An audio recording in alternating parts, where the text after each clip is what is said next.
میں مست الست نئی ذات میری،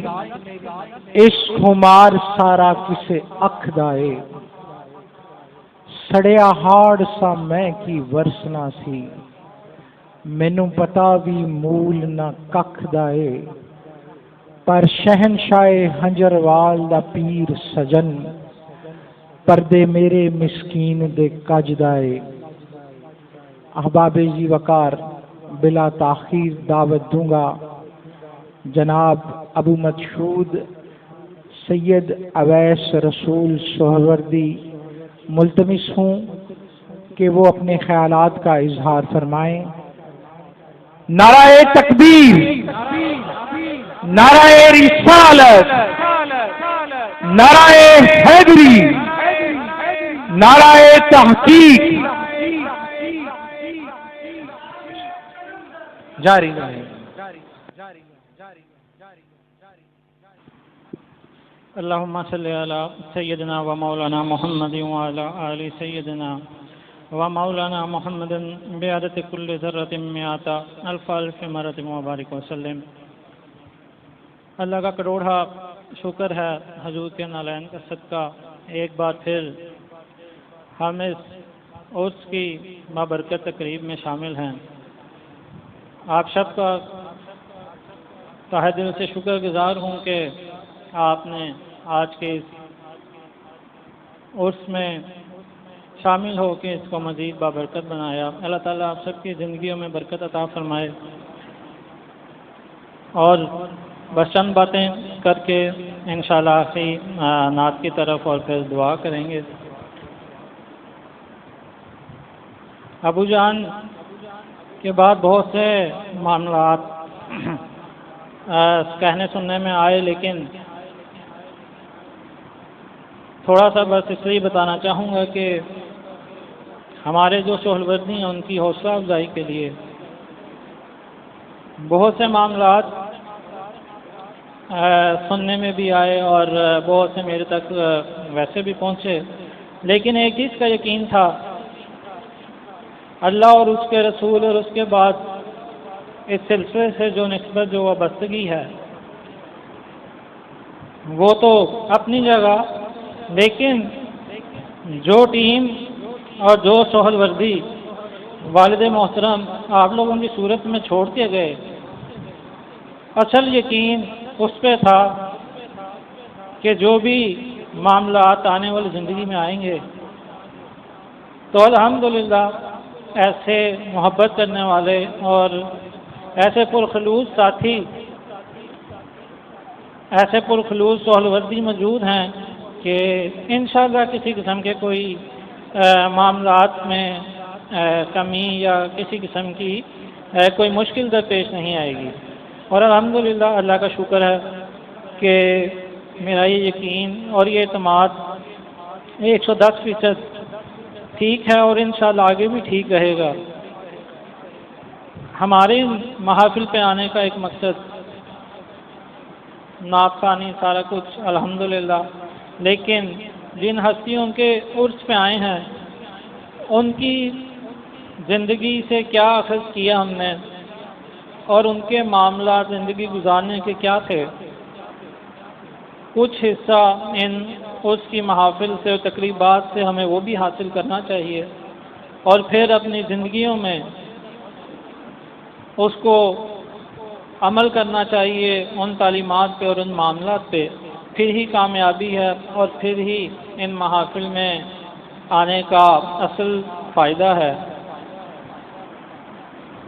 اللہ تعالیٰ نے بہت سے روحانی معاملات دادا محترم کو حضرت ابو الشاہد سید فیض احمد سہروردی رحمۃ اللہ علیہ کو عطا فرمائے، لیکن ان کی شخصیت کا جو ایک اہم اور بہت ہی خوبصورت پہلو تھا وہ حسن اخلاق تھا۔ اور الحمدللہ آج اس محفل میں بہت سے ایسے ساتھی موجود ہیں، ایسے سہروردی موجود ہیں جنہوں نے دادا محترم سے فیض بھی لیا، ان کی محافل بھی سنی اور اپنے معاملات بھی ان سے ان کے حضور پیش کرتے رہے، تو وہ اس چیز کی گواہی دیں گے کہ کوئی کتنا بھی پریشان، کتنا بھی دکھی ہو کے ان کے در پہ آتا تھا، اور محض کچھ دیر ان کی وہ مسکراہٹ اور ان کا وہ حسن اخلاق انسان کے اپنے سب دکھ اور درد بھلا دیتا تھا۔ تو یہ اللہ تعالیٰ رزق سب کو عطا فرماتا ہے، اسی طرح اللہ تعالیٰ حسن اخلاق بھی تقسیم فرماتا ہے، لیکن اس میں فرق صرف یہ ہے کہ رزق اللہ سب کو عطا کرتا ہے اور حسن اخلاق کا زیور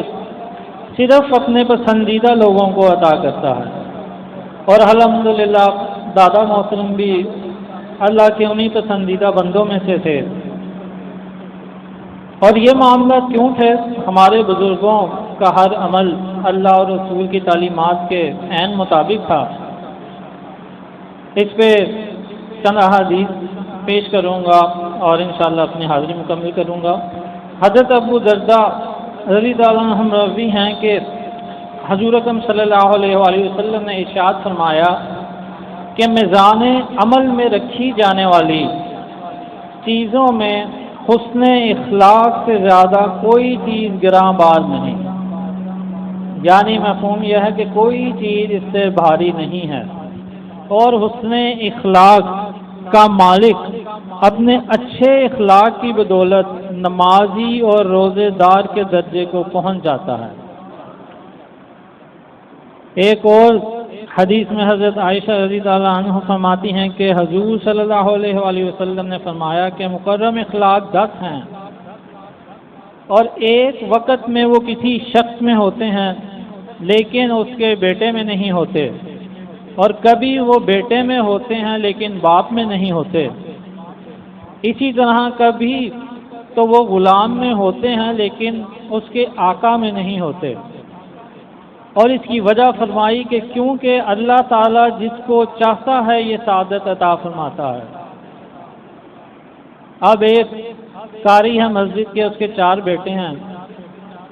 تو ضروری نہیں کہ چاروں ہی خوش اخلاق ہوں، دین اسلام پہ ہوں اور تمام معاملات ان کے بہتر ہوں۔ یہ اللہ کی عطا ہے کہ وہ اپنے پسندیدہ بندوں کو حسن اخلاق کی زیور سے نوازتا ہے۔ اور پھر اس کے آگے حضور نے جو 10 حسن اخلاق فرمائے ان میں سب سے پہلے یہ ہے کہ سچ بولنا، دوسرا دنیا سے بالکل نا امیدی رکھنا، تیسرا حسن اخلاق فرمایا اگر کسی کا پڑوسی اور دوست بھوکا ہو اور وہ خود پیٹ بھر کے کھانا کھائے، تیسرا مانگنے والے کو دینا، چوتھا پانچواں احسانات کا بدلہ دینا، چھٹا امانت میں دیانت کا خیال رکھنا، ساتواں صلح رحمی کرنا یعنی رشتہ داروں دوست احباب سے نیک سلوک کرنا، اور 8واں پوائنٹ فرمایا کہ دوستوں کے حقوق ادا کرنا، 9واں مہمان نوازی کرنا، اور 10واں ان تمام خوبیوں کی سردار حضور نے فرمایا کہ وہ حیا ہے۔ یہ 10 حسن اخلاق رکھنے والے بندے کے اندر یہ خوبیاں ہونا لازم ہیں، اور اس میں کسی قسم کا کوئی مذائقہ ہونا ہی نہیں چاہیے، کیونکہ یہ کسی عام بندے کا فرمان یا خیال نہیں ہے، یہ حضور کا فرمان ہے، تو اس میں کسی قسم کا کوئی ابہام والی بات ہی نہیں ہے۔ اور حسن اخلاق ہماری روزمرہ کی زندگیوں میں بھی شامل ہے، اور بعض چیزیں ایسی ہیں ہمارے اخلاق کی، ہمارے عادات کی، کہ اس سے مسلسل ہمارے خاص طور پہ گھر والے دوست احباب اذیت کا شکار ہوتے ہیں اور ہمیں اس کا علم بھی نہیں ہوتا۔ اور آخر میں ایک بات اور کہوں گا کہ حسن اخلاق صرف ضروری نہیں ہے کہ آپ نے اس کے ساتھ ہی کرنا ہے کہ جس کا اخلاق آپ کے ساتھ بہتر ہے۔ اس پہ ایک بات بتاؤں کہ حضرت امام زین العابدین لوگوں میں کھانا تقسیم فرما رہے تھے، ایک بندے کے پاس پہنچے تو اس نے کہا حضور آپ نے مجھے پہچانا نہیں؟ تو حضرت امام زین العابدین نے کہا کہ میں تمہیں کیسے بھول سکتا ہوں،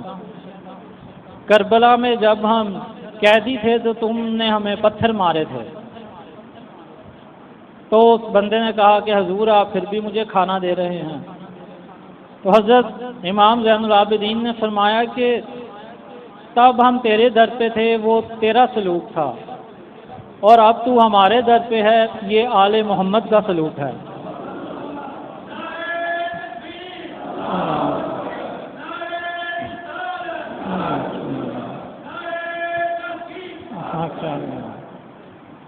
تو اس دعا کے ساتھ اپنی بات مکمل کروں گا کہ اللہ تعالی ہمیں بھی اپنے ان پسندیدہ بندوں میں شامل کر لے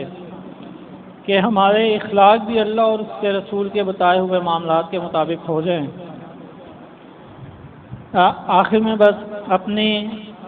ساری ٹیم کا شکریہ ادا کروں گا، جن میں الطاف میاں، ان کے سارے ٹیم کے ممبران، یوسف میاں جو کہ لنگر کی تقسیم پہ ہیں، وارث میاں،